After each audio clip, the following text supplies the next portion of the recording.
Eles são a alegria da nossa casa, muitas vezes considerados membros da família, os pets que nós tratamos com tanto carinho, mas em geral nós temos a dúvida de como fazer a convivência entre os pets e os nossos bebês. Para isso a gente trouxe hoje a doutora Natália, que é médica veterinária, e vai falar um pouco pra gente sobre esse assunto.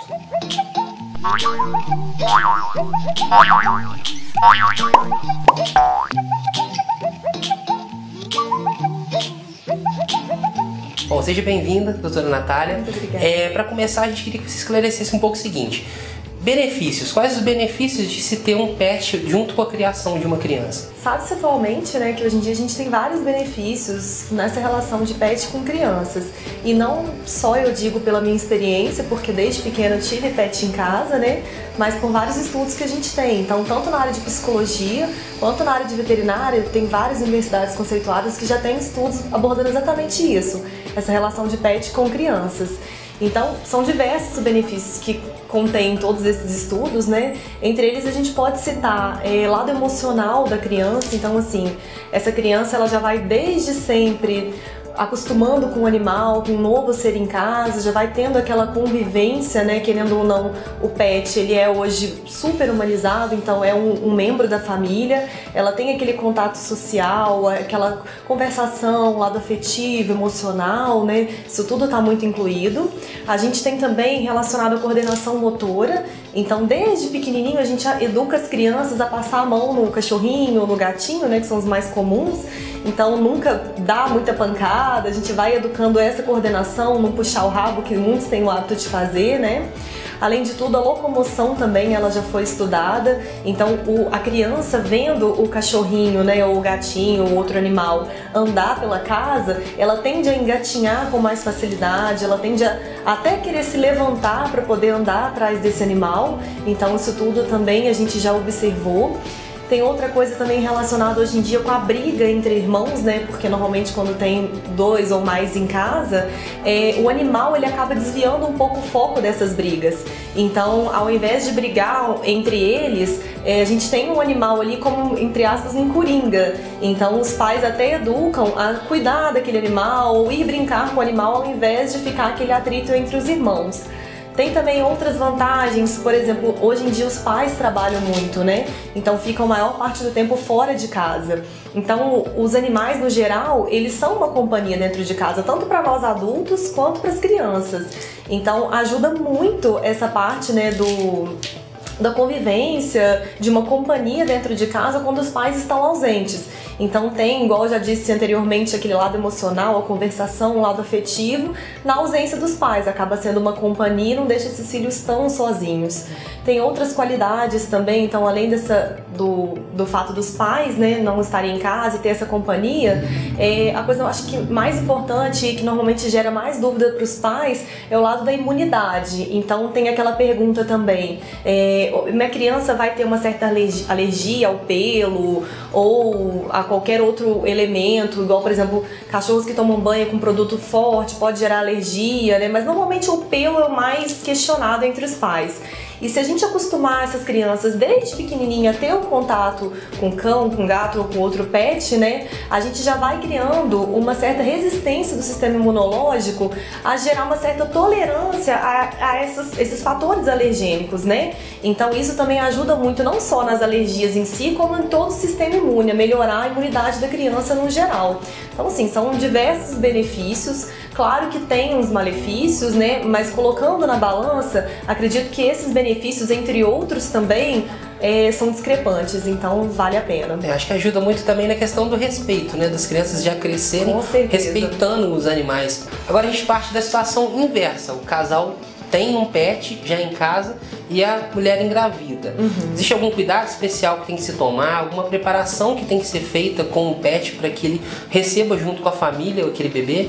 Então, esse pet, né, para receber uma nova vida em casa, uma criança, né, ele já tem que ser condicionado desde novinho. Então, quando ele já é adulto ou quando é filhote um pouco melhor, como que são essas condições que a gente faz?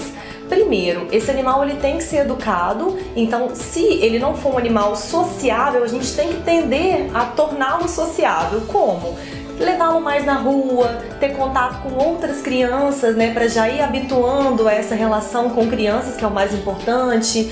Mas de um modo geral a gente começa a desestressá-lo. Então, além de ter contato com outras crianças, a gente levando na rua tem contato com outros cachorros, eles começam a se distrair melhor, a ficar mais sociáveis no geral, né?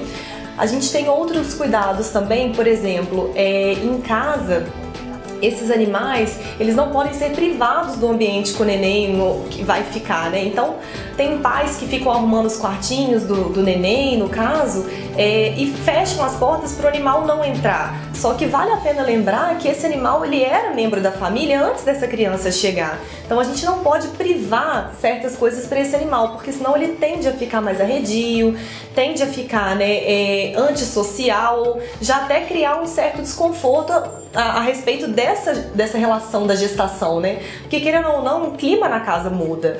Por mais que ainda não nasceu essa criança, os pais mudam completamente e acabam mudando também a respeito com o próprio animal. Então, assim, a gente tem que deixar esse ambiente confortável para o animal, principalmente, como eu já disse, não privando os locais que ele vai acessar, ou até mesmo tem muita gente que tem receio do contato do animal com a própria gestante. Então, a gente tem que tentar deixar esse ambiente o mais parecido possível com o que era antes da gestação, para esse animal não sentir muito essa transição ou esse clima que acaba sendo um pouquinho ruim para ele. Sendo assim, eu acho que esse animal vai se acostumar muito bem com a gestação, né? Tenho clientes que têm nenéns, tiveram nenéns agora ou estão com nenéns recém-nascidos, né? E tem pet que já era antigo na casa, e fazendo todos esses cuidados, o pet, assim, tem alguns que até sobem na cama para ver o neném ou ficam do lado da mãe na amamentação. Eles adoram acompanhar esse processo, desde que ele não tenha essa privação, como eu já disse, né?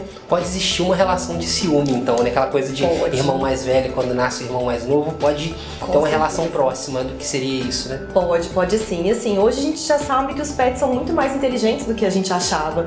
Então, como a gente tendeu também a humanizá-los cada vez mais, eles se sentem como crianças da casa também. Então, chegando um novo indivíduo, uma criança, né, eles realmente começam a ter ciúme se a gente não já ir preparando esse ambiente, né? Isso pode acontecer. Algum cuidado especial em relação à saúde do bebê, em relação ao pet? Sim, os pets, né, principalmente como eu disse na pergunta anterior, que a gente tem que levar na rua para ir socializando, a gente tem que tomar muito cuidado. Por quê? Principalmente no quesito higiene. Então, querendo ou não, eles passeando na rua, eles podem acarretar, né, carrear certos elementos ou até poluentes, micro-organismos, tudo que fica no ambiente que pode ser um leve perigo pro animal, né? Então, assim, no geral, tem que fazer a higienização do animal com frequência. Então, os banhos semanais ou quinzenais, depende da frequência que esse animal for na rua, ou, claro, depende da necessidade desse animal também. A escovação dos pelos diária é muito importante, como eu já disse, aquele fator, né, de alergia a pelo. Se a gente escovar esse animal todo dia, ajuda a evitar que esse pelo caia pela casa, então isso é muito importante também. Vermifugação tem que estar em dia, né? Não só se esse animal for passear na rua, mas no geral ele tem que estar com remédio de verme em dia para não correr risco, né, de passar algum protozoário, algum micro-organismo pro neném, né? Além de tudo, a vacinação também é importantíssima. Então, desde filhotinho, o animal tem que ter todo o protocolo vacinal em dia. Hoje em dia a gente tem várias vacinas no mercado que previnem várias doenças. Então, são esses cuidados básicos que são realmente fundamentais para a saúde tanto do pet quanto da criança. Em geral, a gente fala muito sobre cão e gato, né, que são os pets mais tradicionais, mas tem algum pet desses que as pessoas são mais habituais hoje em dia, como um hamster, um passarinho? Tem algum que pode oferecer algum perigo diferente? Ou a forma de lidar é a mesma? A forma de lidar acaba sendo um pouco semelhante, né? Mas a gente tem que levar em consideração o comportamento de cada animal. Por exemplo, um passarinho normalmente acaba sendo um pouco mais tranquilo do que um cão e gato, exceto se for um passarinho, por exemplo, uma calopsita, ela pode bicar o neném. Então, assim, a gente tem que tomar certos cuidados em relação a isso. Questão de hamster, que é muito comum, né? Até os porquinhos da Índia. Esses, principalmente, a vermifugação tem que estar em dia. Então, uma coisa, até com os coelhos também isso acontece. A gente tem que fazer essa vermifugação em dia para não correr o mesmo risco dos cães e gatos, como eu disse anteriormente. Peixinho o povo gosta bastante, né? Mas já não apresenta risco por não ter contato direto. Acho que desses animais, assim, um pouco diferentes de cão e gato, né? Acaba sendo esses que a gente tem dentro de casa. Então os cuidados são semelhantes, mas lembrando que tem que levar em consideração o comportamento de cada um. O hamster também pode, querendo ou não, dar uma mordiscada no neném. Então isso tudo acredito que é mais por condicionamento mesmo, mas não apresenta nenhum risco sério. Então não existe nenhuma necessidade de se abandonar o pet para quando você vai precisar ter a convivência com uma criança na família, como a gente vê que infelizmente acontece muito e as pessoas às vezes fazem isso pela falta de informação. Elas não têm essa informação de que não existe o perigo da convivência entre eles. Exatamente, isso é um mito que tem hoje em dia, né? Infelizmente ainda existe.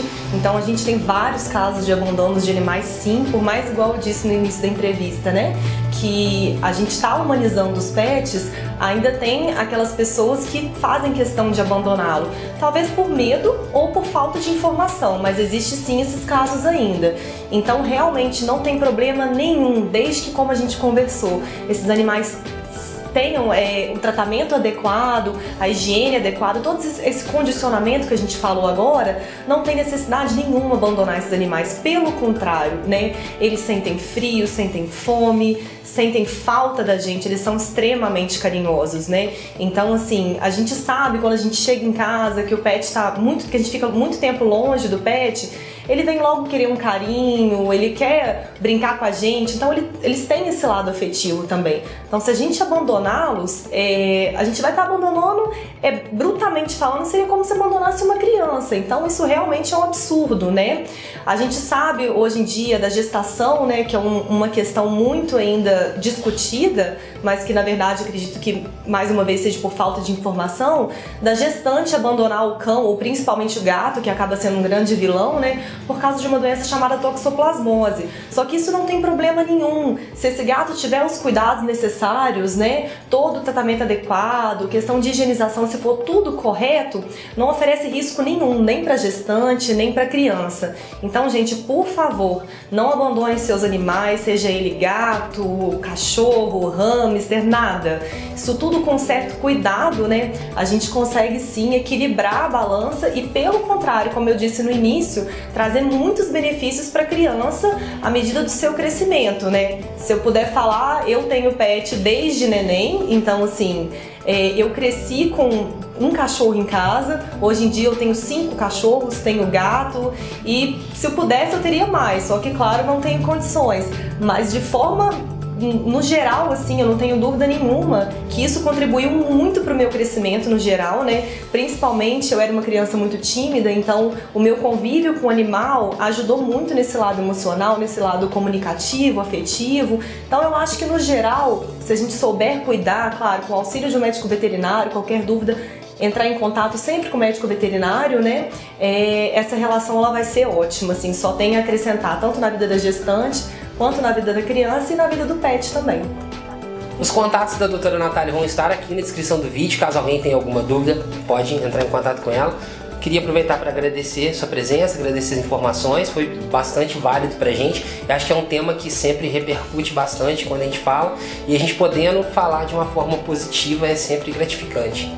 Claro, não, eu que agradeço, né, o convite de todos vocês, né, para falar desse tema que é muito interessante, ao mesmo tempo um tema que deixa muitas dúvidas ainda, né, por mais que ele é muito abordado.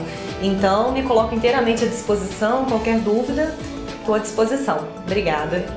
Para vocês que gostaram do vídeo, curta, compartilhem o vídeo, é um vídeo de informação muito importante. Aproveite e se inscreva no canal, vem muito mais por aí. Até a próxima.